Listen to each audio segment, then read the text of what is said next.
சுருங்க சொல்லி விரிவாக விளக்கும் மொழி தமிழ்மொழி. உதாரணமாக கடவுள்.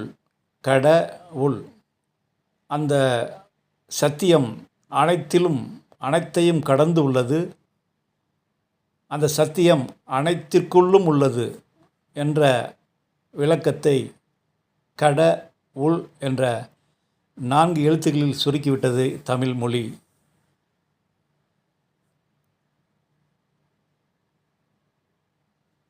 இதைப்போல்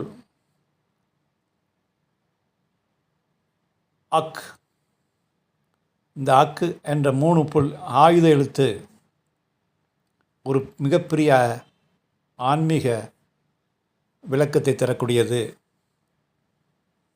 கீழே 2 புள்ளி, மேலே ஒரு புள்ளி, நாம் அக் என்று எழுதுகிறோம்.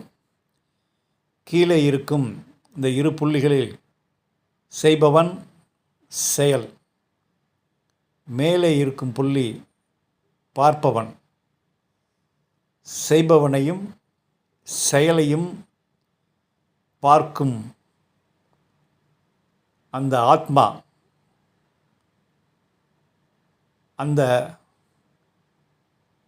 ஒருவன் தன் செயலையும் செயல் செய்பவனையும் நமக்குள் கவனித்து வருகின்ற ஆத்மாவையும் உள்ளார்ந்து பார்க்கும் கலையை உணர்ந்தவன் ஞானமடைந்த ஞானி. அவன்தான் பிராமணன். செயலையும் செயல்படுவனையும் பார்ப்பவன் எவனோ அவன்தான் பார்ப்பன், அவன்தான் பிராமணன். பயாலஜிக்கல் பிராமணர்களே அல்ல. அவர்கள் தாந்திரியன் என்று சொல்லலாம். நான் அவர்களுக்கு புதிய பெயர் வைத்திருக்கின்றேன். தாந்திரியன், தந்திரமிக்கவர்கள், சுயநலமிக்கவர்கள், நோகாமல் நோன்பு கும்பிடுபவர்கள், தந்திரியர்கள். பயாலஜிக்கல் பிராமணர்கள் எல்லாம் தந்திரியர்கள் என்று தான் நான் சொல்வேன். ஒரு பிராமணன் மற்றவர்களை பொருளாக பயன்படுத்த மாட்டான். ஒரு பிராமணன் சூழ்ச்சி செய்ய மாட்டான். ஒரு பிராமணன் தன் சுயநலத்திற்காக பெரும்பான்மை மக்களை பொருளாக பயன்படுத்தி மத கலவரங்களை ஏற்படுத்த மாட்டான்.